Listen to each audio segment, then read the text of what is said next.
नमस्कार दोस्तों, आज हम लोग लुसेंट जो 2025 का न्यू एडिशन है उसके हिस्ट्री में जो 1857 की क्रांति है उसको आज हम लोग देखने वाले हैं।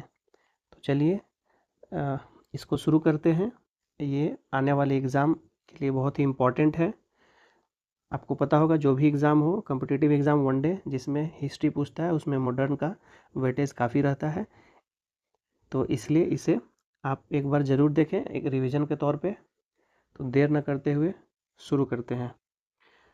तो ये 47वां नंबर का टॉपिक है 1857 की महान क्रांति। तो 1856 में अंग्रेज़ों ने पुरानी जो बंदूक ब्राउन बेस के स्थान पर नई एनफील्ड राइफल को जो है प्रयोग करने का निर्णय लिया। उसके लिए जो कारतूस बनाए गए उन्हें राइफल में भरने से पहले मुंह से खोलना पड़ता था। जो नई जो बंदूक आई थी एनफील्ड राइफल, उसके जो कारतूस था उसको मुंह से खोलना पड़ता था और इन कारतूसों में गाय और सूअर की चर्बी का प्रयोग किया गया था। यह चर्बी वाला कारतूस ही 1857 की क्रांति का प्रमुख कारण बना था। 19 मार्च 1857 को मंगल पांडे नामक एक सैनिक ने जो है बैरकपुर में गाय की चर्बी मिले कारतूस को मुंह से काटने से स्पष्ट मना कर दिया और उसने लेफ्टिनेंट बाग और मेजर ह्यूसन को गोली मारकर हत्या कर दी। कब किया था? 29 मार्च 1857 को। फलस्वरूप उसे गिरफ्तार कर 8 अप्रैल 1857 को फांसी दे दी गई। फांसी पर चढ़ने से पहले मंगल पांडे हल्ला बोल का नारा दिया। किसका नारा? हल्ला बोल का नारा दिया। मंगल पांडे का जो संबंध है 34वां बंगाल नेटिव इन्फेंट्री BNI से था। 34वां बंगाल नेटिव इन्फेंट्री से था मंगल पांडे का संबंध। 10 मई 1857 के दिन मेरठ के पैदल टुकड़ी जो 20 NI है यानी 20 नेटिव इन्फेंट्री ने 1857 ईस्वी की क्रांति की शुरुआत हुई। यानी कि 1857 क्रांति की शुरुआत कब हुई? तो 10 मई 1857 मेरठ से हुई। इसी दिन सैनिकों ने दिल्ली के लिए यात्रा शुरू की थी और इसी दिन जो है सैनिक जो निकल पड़े थे मेरठ से दिल्ली की ओर। 1857 ईस्वी में क्रांति के समय भारत का गवर्नर जनरल जो है लॉर्ड कैनिंग था। ये कई बार एग्जामों में पूछा जा चुका है कि 1857 की क्रांति के समय भारत का गवर्नर जनरल कौन था? तो वो था आपका लॉर्ड कैनिंग। इंग्लैंड के प्रधानमंत्री जो है पाम स्टेन थे जो कि लिबरल पार्टी से थे, है ना। पाम स्टेन जो है लिबरल पार्टी से थे। अब देखते हैं नोट को। अंग्रेजी भारतीय सेना का जो निर्माण है 1748 ईस्वी में आरंभ हुआ। उस समय मेजर स्ट्रिंजर लॉरेंस को अंग्रेजी भारतीय सेना का जनक पुकारा गया। किसको? मेजर स्ट्रिंजर लॉरेंस को। 1857 के विद्रोह के पश्चात सेना का पूर्ण रूप से पुनर्गठन किया गया। जब विद्रोह हो गया था तो पुनः इसको जो है सेना का पुनर्गठन किया गया। इसका मुख्य उद्देश्य जो है क्या था? एक और विद्रोह न होने देना।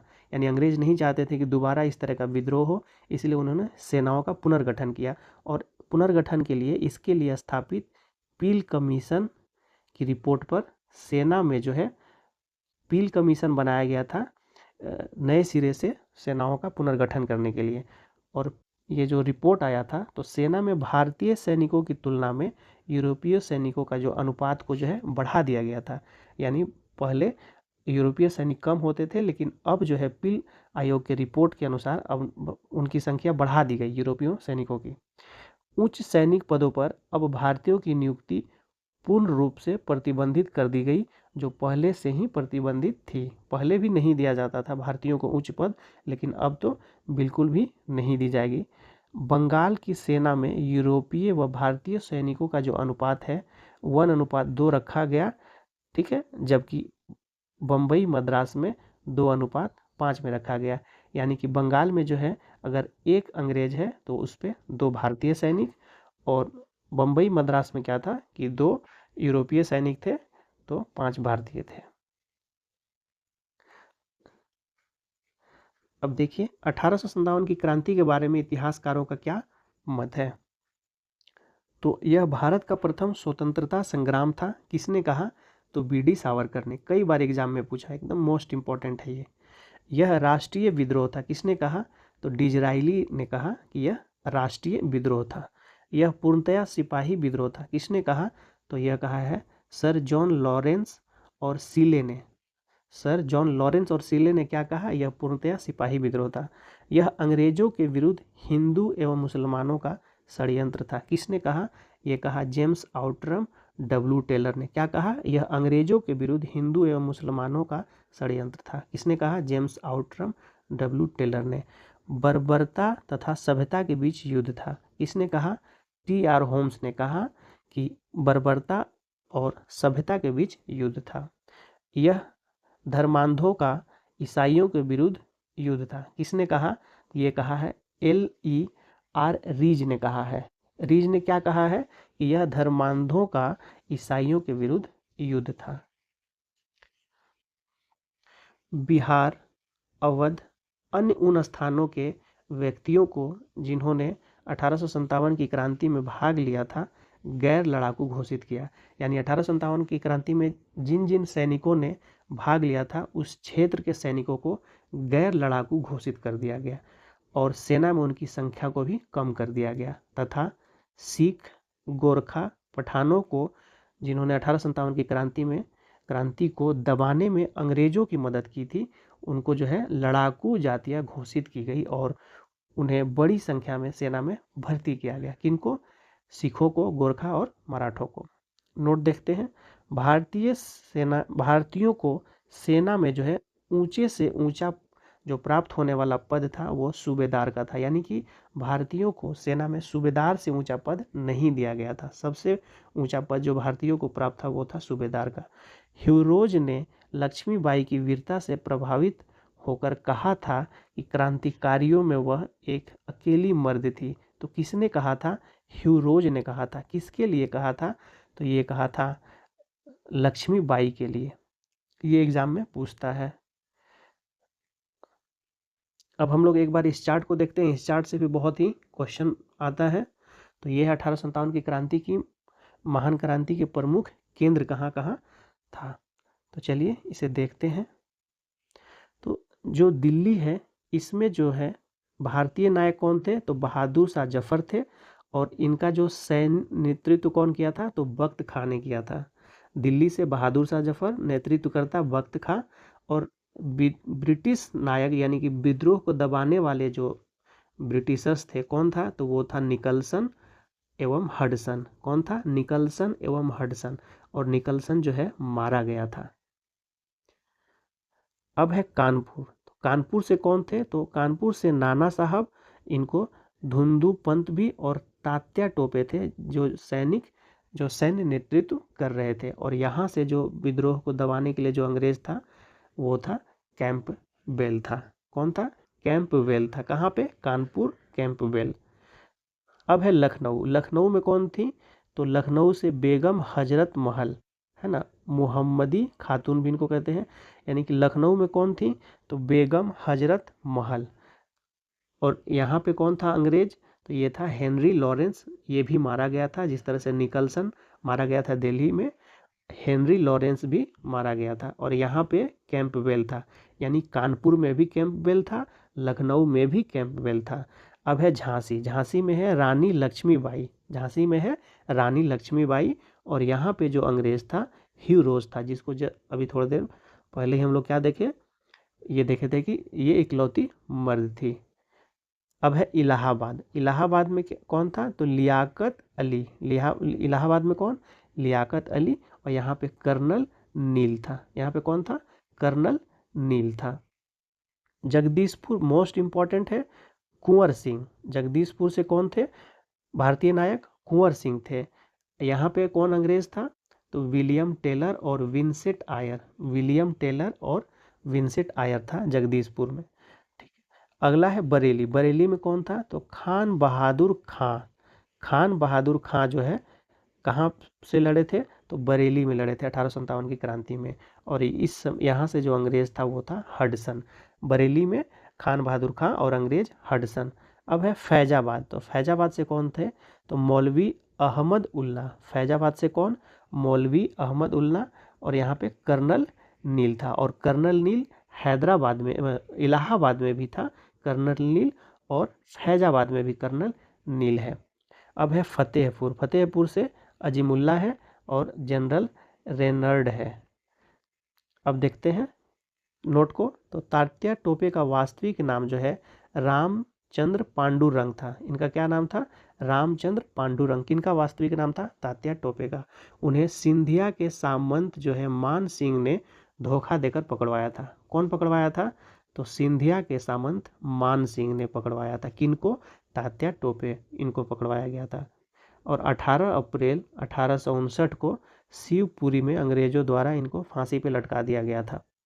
बेगम हजरत महल का जन्म जो है 1820 में और मृत्यु 1879 में नेपाल में हुआ था। उन्हें काठमांडू के जामा मस्जिद मैदान में दफनाया गया था। अब देखते हैं 1857 के बाद भारत का स्वतंत्रता संघर्ष। महत्वपूर्ण तथ्य जो इम्पोर्टेंट फैक्ट है उसको अब हम लोग देखते हैं। पहला अंग्रेजी विरोधी संघर्ष जो है सन्यासियों के द्वारा शुरू किया गया था। तो पहला अंग्रेजी विरोधी संघर्ष किसने किया था? तो सन्यासियों ने किया था। 1857 ईस्वी में दादा भाई नौरोजी ने जो है इंग्लैंड में भारतीय सुधार समिति की स्थापना किए थे। तो किसकी स्थापना किए थे दादा भाई नौरोजी 1887 में? भारतीय सुधार समिति की। 1887 ईस्वी के बाद ब्रिटिश सरकार का जो रुख है कांग्रेस के प्रति वो कठोर होता चला गया। कब से? 1887 के बाद से ही। नौरोजी, दत्त एवं वाचा ने धन निकासी के सिद्धांत का प्रतिपादन किया। किस किस ने? नौरोजी, दत्त एवं वाचा ने क्या किया? धन निकासी के सिद्धांत का प्रतिपादन किया। दादा भाई नौरोजी ने धन का पलायन सिद्धांत का वर्णन किया। किसका? धन का पलायन सिद्धांत। किसने किया? दादा भाई नौरोजी ने किया। किसमें किया? तो इन्होंने इसका वर्णन अपनी एक पुस्तक में किया। पुस्तक का नाम है poverty and un British rule in India. किसमें किया? Poverty and un British rule in India में किसने किया? तो दादा भाई नौरोजी ने किया। ये इनके बुक का नाम है। अब चलते हैं। आई होप कि आप लोगों को याद हो रहा होगा। ब्रिटिश हाउस ऑफ कॉमन्स का चुनाव लड़ने वाले प्रथम भारतीय WC बनर्जी थे। यानी ब्रिटिश हाउस ऑफ कॉमन्स का चुनाव लड़ने वाले कौन थे पहले? WC बनर्जी। लेकिन चुनाव ये हार गए थे। ब्रिटिश हाउस ऑफ कॉमन्स के चुनाव है ना के सदस्य चुने जाने वाले प्रथम भारतीय कौन थे? तो दादा भाई नौरोजी थे। WC बनर्जी हार गए थे, लेकिन दादा भाई नौरोजी जो है लिबरल पार्टी के उम्मीदवार थे। और ये फिन्सबरी से 1892 ईस्वी में चुनाव जीत गए थे। किसका चुनाव जीते थे? तो ब्रिटिश हाउस ऑफ कॉमन्स का चुनाव जीते थे।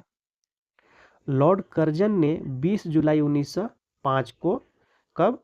20 जुलाई 1905 को बंगाल विभाजन के निर्णय की घोषणा की। तो किसने की घोषणा? तो लॉर्ड कर्जन ने घोषणा की 20 जुलाई 1905 को बंगाल विभाजन की घोषणा। ये पूछता है, ये इंपॉर्टेंट है, आप इसे याद रखेंगे। चलते हैं नेक्स्ट की तरफ। तो बंगाल विभाजन के विरोध में जो है 7 अगस्त 1905 को, कब? 7 अगस्त 1905 को कलकत्ता के टाउन हॉल में जो है स्वदेशी आंदोलन की घोषणा की गई। कब की गई? तो 7 अगस्त 1905 को। कहाँ की गई? कलकत्ता के टाउन हॉल में की गई। बंगाल विभाजन जो है 16 अक्टूबर 1905 को प्रभावी हुआ। कब से प्रभावी हुआ? 16 अक्टूबर 1905 से प्रभावी हुआ। और इस दिन पूरे बंगाल में जो है शोक दिवस मनाया गया। पूछता है कि कब शोक दिवस मनाया गया? या तो 16 अक्टूबर को मनाया गया। क्यों मनाया गया? इसी दिन बंगाल विभाजन लागू हो गया था, प्रभावी हो गया था। रविंद्रनाथ टैगोर ने रक्षा दिवस मनाने की घोषणा की। तो इसी दिन रविंद्रनाथ टैगोर ने क्या कहा? तो रक्षा दिवस मनाने की घोषणा की। हिंदू मुसलमानों ने आपसी एकता प्रदर्शित करने के लिए एक दूसरे के हाथों में धागे बांधे थे। इसी दिन एक दूसरे के हाथों में धागे बांधे थे। स्वदेशी आंदोलन में जो है वंदे मातरम, विभाजन नहीं चाहिए एवं बंगाल एक है आदि के नारे लगाए। कौन कौन से नारे? वंदे मातरम, विभाजन नहीं चाहिए, बंगाल एक है आदि के नारे लगाए गए।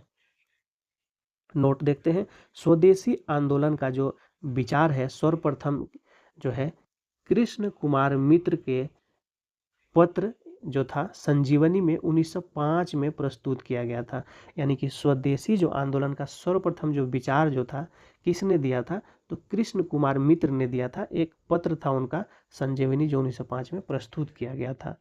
अब है आंध्र के डेल्टा इलाकों में स्वदेशी आंदोलन को वंदे मातरम, है ना, वंदे मातरम आंदोलन के नाम से जाना जाता है। तो आंध्रा के जो डेल्टा इलाके में स्वदेशी आंदोलन को किस नाम से जानते हैं, तो वह है वंदे मातरम आंदोलन के नाम से जानते हैं। स्वदेशी आंदोलन का दिल्ली में नेतृत्व किसने किया था, तो वो किया है सैयद हैदर रजा।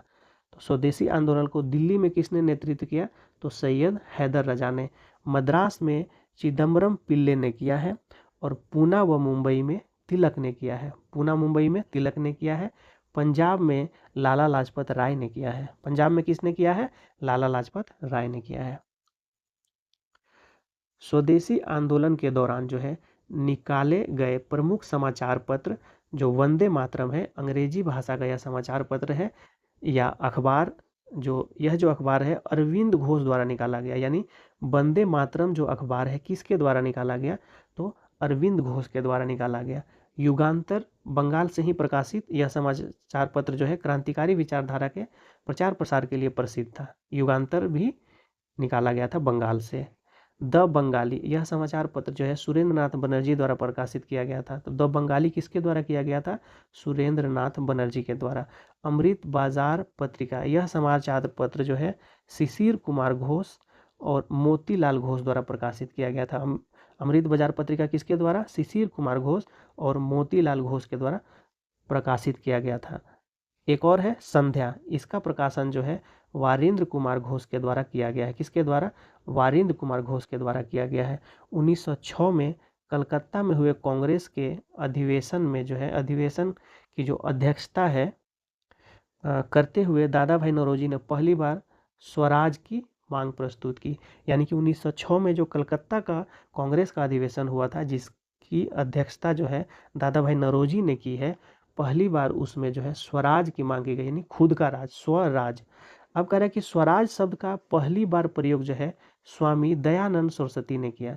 तो स्वराज शब्द का पहली बार प्रयोग किसने किया, दयानंद सरस्वती ने। और स्वराज की मांग किसने की, तो ये किए थे दादा भाई नौरोजी ने 1906 के कलकत्ता अधिवेशन में। स्वदेशी आंदोलन चलाने के तरीकों को लेकर ही कांग्रेस 1907 ईस्वी में सूरत अधिवेशन में, है ना, उग्रवादी यानी कि गरम दल एवं उदारवादी नरम दल नामक दो दलों में विभाजित हो गई। इस सम्मेलन की अध्यक्षता जो है रास बिहारी बोस ने की थी। यानी कि 1907 में जो है कांग्रेस में फूट हो गया, इसको ही सूरत फूट भी कहते हैं। और ये कब हुआ, तो 1907 में। और इसका अध्यक्षता किसने किया था, तो रास बिहारी बोस ने किया था। ये फूट क्यों हुई, तो स्वदेशी जो आंदोलन चलाया गया बंगाल विभाजन के बाद, उसके चलाने के तरीकों में दोनों दल में अंतर था। गरम दल और नरम दल के विचार अलग थे, इसी कारण कांग्रेस में फूट हुआ था। स्वदेशी आंदोलन के अवसर पर ही रविंद्रनाथ टैगोर ने अपना एक प्रसिद्ध गीत अमार सोनार बंगला लिखा। तो अमार सोनार बंगला कब लिखा गया, तो स्वदेशी आंदोलन के अवसर पर ही लिखा। किसके द्वारा लिखा गया, तो रविंद्रनाथ टैगोर के द्वारा लिखा गया। बाद में यही गीत जो है बांग्लादेश का राष्ट्रीय गीत बन गया। कौन सा गीत, अमार सोनार बंगला। स्वदेशी आंदोलन के प्रचार प्रसार के लिए अश्विनी कुमार दत्ता, कौन, अश्विनी कुमार दत्ता ने बारिसल में स्वदेशी बांधव समिति की स्थापना की। स्वदेशी आंदोलन के प्रचार करने के लिए अश्विनी कुमार दत्ता ने क्या किया, बारिसल में जो है स्वदेशी बांधव समिति का स्थापना किए थे।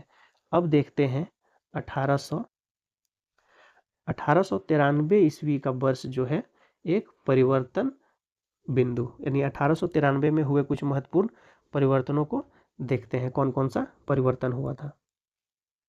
तो 1893 ईस्वी में जो है स्वामी विवेकानंद जो है अमेरिका के शिकागो नगर पहुंचे। और सितंबर 1893 में, कब, सितंबर 1893 वहाँ पर हो रहे सर्वधर्म सम्मेलन में जो है, वहाँ पर हो रहे सर्वधर्म सम्मेलन में पहले ही दिन उन्हें 2 मिनट बोलने का समय दिया गया। जैसे ही उन्होंने अपना वक्तव्य का संबोधन अमेरिका के भाइयों और बहनों के साथ शुरू किया, तालियों की गड़गड़ाहट ने न केवल उन्हें बल्कि भारत को विश्व के सर्वोच्च देशों में लाकर खड़ा कर दिया। और उन्हीं को जो है तूफानी हिंदू भी कहा जाता है। तो तूफानी हिंदू किसको कहा जाता है? तो स्वामी विवेकानंद जी को कहा जाता है। इन्होंने 1893 में अमेरिका के शिकागो में जो है विश्व धर्म सम्मेलन में वहाँ पे क्या किए थे?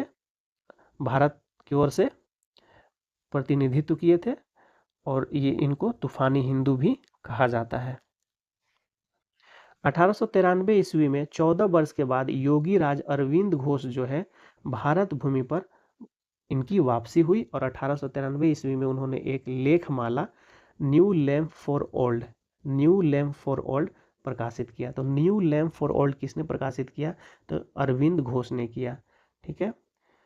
16 नवंबर 1893 को जो है एनी बेसेंट 16 नवंबर 1893 को एनी बेसेंट भारत आई। वे वाराणसी शहर में रहने लगी। कहाँ रहने लगी? वाराणसी शहर में। उन्होंने भारतीयों से कहा कि मैं हृदय से तुम्हारे साथ हूँ और संस्कृति से भी मैं तुम ही लोगों में से एक हूँ। तो एनी बेसेंट ने क्या कहा? मैं हृदय से तुम्हारे साथ हूँ और संस्कृति से भी मैं तुम ही लोगों में से एक हूँ। 1893 ईस्वी में महात्मा गांधी अब्दुल्ला सेठ नामक व्यापारी के मुकदमे में दक्षिण अफ्रीका गए थे। तो 1893 में है किसके व्यापारिक मुकदमे के लिए? तो अब्दुल्ला सेठ के मुकदमा के लिए दक्षिण अफ्रीका महात्मा गांधी गए हुए थे। क्रांतिकारी गतिविधियों की दृष्टि से भी 1893 ईस्वी का वर्ष महत्वपूर्ण है। नासिक में चापेकर बंधुओं ने एक गुप्त संस्था society for the removal of obstacle to the Hindu religion स्थापित किया था। किसने किया था? तो ये किया है चापेकर बंधु ने। क्या स्थापित किया था? एक गुप्त संस्था। क्या नाम था उसका? Society for the removal of obstacle to the Hindu religion.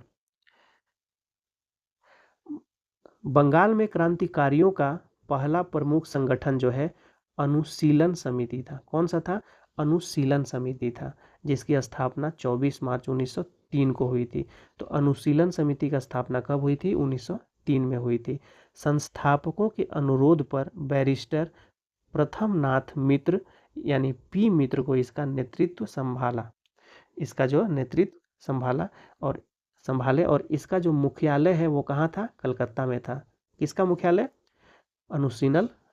अनुशीलन समिति का। इसके प्रथम कार्यकारिणी की 5 सदस्य थे। इसके जो प्रथम कार्यकारिणी के 5 सदस्य थे। तो प्रथम नाथ मित्र को जो है इसका अध्यक्ष बनाया गया। चित्तरंजन दास एवं अरविंद घोष को जो है उपाध्यक्ष बनाया गया था। चित्तरंजन दास और अरविंद घोष को उपाध्यक्ष बनाया गया था। सुरेंद्र नाथ ठाकुर जो है कोषाध्यक्ष बने और सिस्टर निवेदिता कार्यकारिणी की सदस्य बनी। ठीक है। 1906 में अनुशीलन समिति का पहला सम्मेलन जो है कहाँ हुआ? तो कलकत्ता में हुआ। अनुशीलन समिति का स्थापना कब हुआ? तो 1903 में हुआ और इसका पहला सम्मेलन जो है कोलकाता में हुआ। अनुशीलन समिति का मुख्य उद्देश्य था खून का बदला खून। आगे चलकर बारिंद्र कुमार घोष, अविनाश भट्टाचार्य, भूपेंद्र दत्त का एक गुट जो है अनुशीलन समिति पर प्रभावी हो गया और उन्हें आंदोलन को और उग्रता प्रदान की।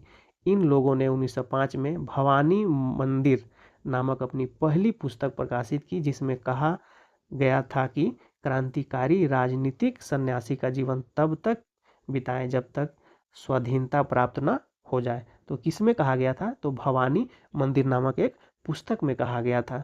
और किन्होंने लिखा इस पुस्तक को? तो बारिंद्र कुमार घोष, अविनाश भट्टाचार्य और भूपेंद्र नाथ दत्त ने किया। और इस बुक में क्या उन्होंने कहा है कि क्रांतिकारी राजनीतिक सन्यासी का जीवन तब तक बिताए जब तक स्वाधीनता प्राप्त न हो। अब देखते हैं। तो अक्टूबर 1907 में अविनाश चंद्र भट्टाचार्य द्वारा प्रकाशित वर्तमान रणनीति उनकी दूसरी पुस्तक थी। उनकी दूसरी पुस्तक कौन थी? तो वर्तमान रणनीति, जिसमें कहा गया था कि भारत की स्वतंत्रता प्राप्ति के लिए फौजी शिक्षा और युद्ध आवश्यक है। इसके लिए छापामार युद्ध अपनाने के लिए कहा गया। किस तरह का युद्ध? तो छापामार युद्ध अपनाने के लिए कहा गया। अनुशीलन समिति के हेमचंद्र दास कानूनगो को पेरिस भेजा, जिसने रूसी क्रांतिकारी निकोलस सफ्रांस्की से बम बनाना सीखा। तो इन्होंने अनुशीलन समिति के ही जो है समिति ने हेमचंद्र दास कानूनगो को पेरिस भेजा। किसको भेजा? हेमचंद्र दास कानूनगो को पेरिस भेजा। और वहीं पे एक रूसी क्रांतिकारी थे जिनका नाम था निकोलस सफ्रांस्की। क्या नाम था? निकोलस सफ्रांस्की। और इसी से वो बम बनाना सीखे। कौन? हेमचंद्र दास कानूनगो।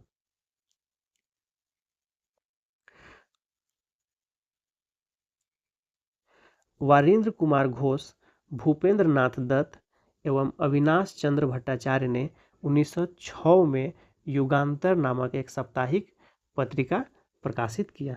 यानी 1906 में क्या किया? युगांतर नामक एक साप्ताहिक पत्रिका प्रकाशित किया। और युगांतर के प्रथम संपादक जो है भूपेंद्र नाथ दत्त को जो है 1907 ईस्वी में 1 वर्ष की कड़ी सजा दी गई। ठीक है। तो 1906 में ये लोग युगांतर नामक एक साप्ताहिक पत्रिका निकाले थे। और युगांतर के जो प्रथम संपादक थे कौन? भूपेंद्र नाथ दत्त। इनको 1 वर्ष की कड़ी सजा सुनाई गई। 1908 में यह पत्र बंद कर देना पड़ा।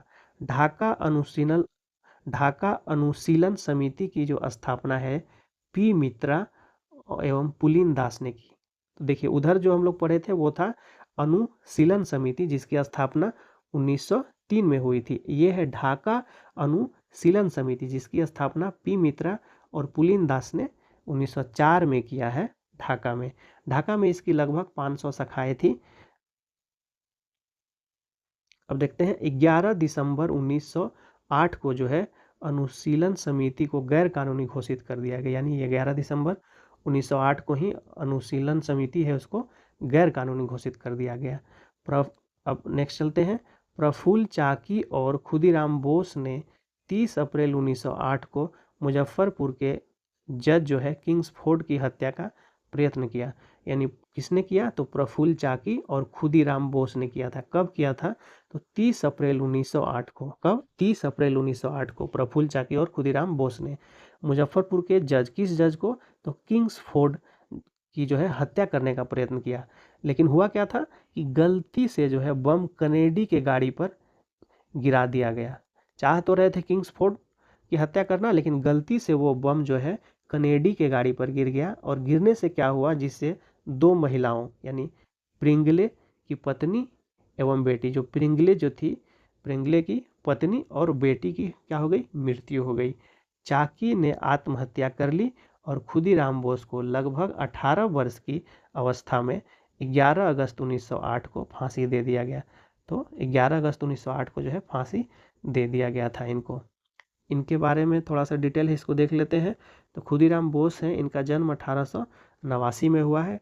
कहाँ हुआ है? तो हबीबपुर जिला मिदनापुर पश्चिम बंगाल में। पकड़ने वाली पुलिस जो है फतेह सिंह एवं शिव प्रसाद मिश्र। खुदीराम बोस के मुकदमे में जज जो है कर्णडफ था और सरकारी वकील मानुक व विनोद मजुमदार। खुदीराम बोस की ओर से वकील जो है कालिदास बोस थे। ठीक है। फांसी की तारीख है 11 अगस्त 1908। एक हाथ में गीता लेकर खुदीराम बोस फांसी के तख्ते पर जा खड़े हुए। देखिए कांग्रेस के बारे में कुछ टिप्पणियां की गई है, तो चलिए उसको भी हम लोग देख लेते हैं। तो डफरिन ने क्या कहा कांग्रेस के बारे में कि कांग्रेस केवल सूक्ष्मदर्शी अल्पसंख्यकों का प्रतिनिधित्व करती है। क्या कहा डफरिन ने? कांग्रेस केवल सूक्ष्मदर्शी अल्पसंख्यकों का प्रतिनिधित्व करती है। करजन ने क्या कहा? कांग्रेस लड़खड़ा कर गिर रही है। भारत में रहते हुए मेरी इच्छा है कि उसे शांतिपूर्वक मरने में मदद कर सकूं। करजन ने क्या कहा? कांग्रेस लड़खड़ा कर गिर रही है, भारत में रहते हुए मेरी इच्छा है उसे शांतिपूर्वक मरने में मैं मदद कर सकूं। अरविंद घोष ने क्या कहा कांग्रेस के बारे में? तो कांग्रेस क्षय रोग से मरने ही वाली है। अरविंद घोष ने क्या कहा? कांग्रेस क्षय रोग से मरने ही वाली है। बंकिम चंद्र चटर्जी ने क्या कहा? कांग्रेस के लोग पदों के भूखे राजनीतिज्ञ हैं। बंकिम चंद्र चटर्जी ने क्या कहा? कांग्रेस के लोग पदों के भूखे राजनीतिज्ञ हैं। अश्विनी कुमार दत्त ने क्या कहा? कांग्रेस का सम्मेलन 3 दिन का तमाशा है। कांग्रेस का सम्मेलन क्या है? 3 दिन का तमाशा। किसने कहा? अश्विनी कुमार दत्त ने। लाला लाजपत राय ने क्या कहा? कांग्रेस लॉर्ड डफरिन की दिमाग की उपज है। कांग्रेस क्या है? लॉर्ड डफरिन के दिमाग की उपज है। किसने कहा? लाला लाजपत राय ने कहा। बिपिन चंद्र पॉल ने क्या कहा? कांग्रेस याचना करने वाली संस्था है। बिपिन चंद्र पॉल ने क्या कहा? कांग्रेस याचना करने वाली संस्था है।